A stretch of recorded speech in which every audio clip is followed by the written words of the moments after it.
Head over to miniaturemarket.com where they have thousands of board games at discounted prices, and you can sign up for product alerts.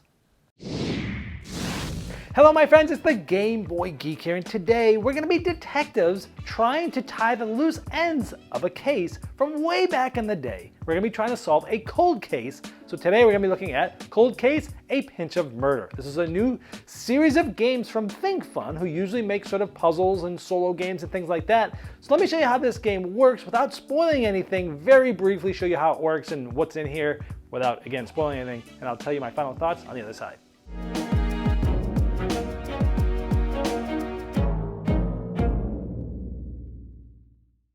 Now, Cold Case is a new series of games coming out from Think Fun where you're trying to basically solve a cold case. This one is A Pinch of Murder.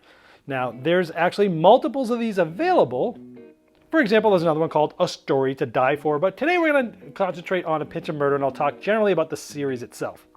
This is going to be a really short overview because I don't want to spoil anything, but in this box literally is a folder, and then we have a sheet here, and this is pretty much the only thing I want to show you. So basically it just tells you what you're trying to do. You're trying to solve the killing of Harold Green, and basically you're going to have to find out who killed him, who stole his watch, and who stole the donation box. And you're trying to answer the questions. You go to a specific website right here, thinkfun.com/coldcase, and you'll be able to figure it out and basically see if you're correct.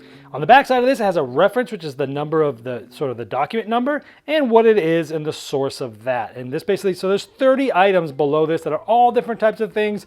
You know, we're going to see, a newspaper, we're going to see a crime scene, autopsy, police records, witness statements, interviews, things like that.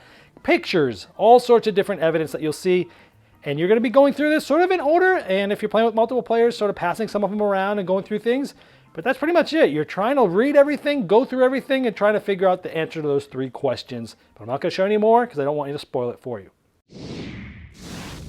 Now, as I showed in the overview, I couldn't really show you a whole lot. I mean, it basically just comes with a lot of different things, and I couldn't show anything, really. But that's what's in there, a folder with a bunch of different things. And, things like, as I showed you from the list, different witness statements and autopsy reports and pictures and things like that. And I do like that there's different things in there. So I like that you're looking at the old evidence and you're trying to sort of figure out and how to tie up loose ends. And you're trying to, figure out what happened back then and what new angle should probably be taken and why.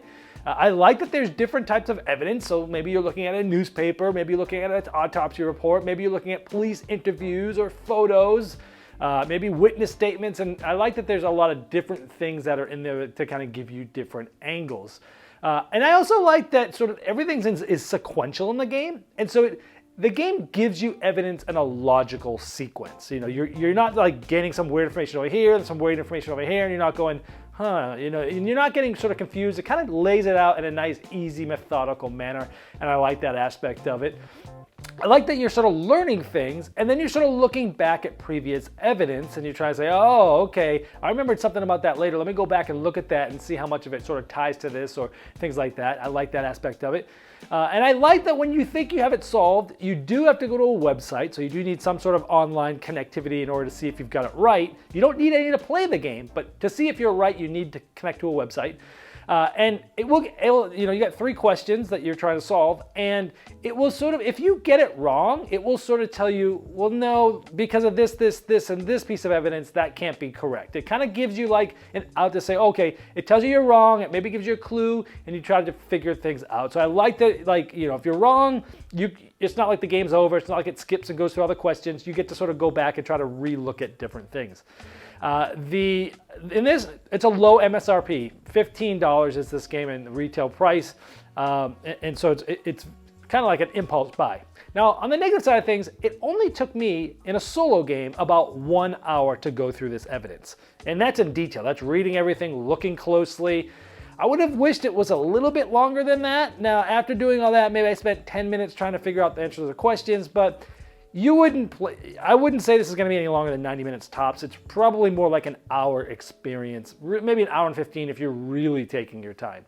On the other side of things, the 2 of the 3 questions in this one, the answers were pretty straightforward. If you were paying any attention at all, they would have been sort of easy slam dunk home runs there. The last of the 3 needed a little bit more thought. You needed to sort of, go a little bit further with your thought process. It wasn't as obvious. I actually got it wrong the first time, but I was able to eventually figure it out because of that clue system, because of being able to be told it's wrong, and I went and looked and looked and looked. So 2 or 3 of them was like, yeah, that was easy, and the third one was hard, which might be a good balance there. I think this game is going to be best solo or with 2 players. There's not enough difficult information. There's not enough going on for really more players to do it. You probably could, and you'd sit around and look through things. And you could have people looking at multiple things, but I still think this is going to be best with solo or 2 players. It says it plays 1 to 4. You could play it with 3 or 4, but I think with the amount of information in here and the amount of talking that needs to be done, with more players, you might get a little, it's going to go faster if all 4 players are reading things. You might be done, in a half hour if everyone could just, look at their stuff and come together and stuff like that. But I think that this is a good for sort of a beginner or family level crime solving experience. It's inexpensive. It's relatively quick. You can sit down after dinner and just play this in like an hour. Now, it is not replayable. That's another bad thing, of course. Once you know the case, you won't do this, but there are other cases that they're coming out with in this system. So overall, if you're looking for sort of like an entry-level crime-solving experience, I think this gives this to you with a cheap price. So this has been a Game Boy Geek, breaking down barriers, growing relationships through board games by helping you find the next one you'll love. Game Toppers not only transforms your existing table to a high-quality gaming solution, they now offer full leg kits and dining cover solutions for the full table application. Paired with their amazing, thematic, premium stitch edge mats from noted board game artists like Vincent Dutray, collapsible cup holders, and really cool accessories, it's a complete system that upgrades every game you play. Go to GameToppersLLC.com or click the link below. Hello, my friends, it's the... Gosh, I gotta redo this again. Today, we're gonna be detectives going back in time to try to tie up some loose ends to try to figure out, oh man, cold case. So this has been a Game Boy Geek, breaking down barriers, growing relationships through board games, and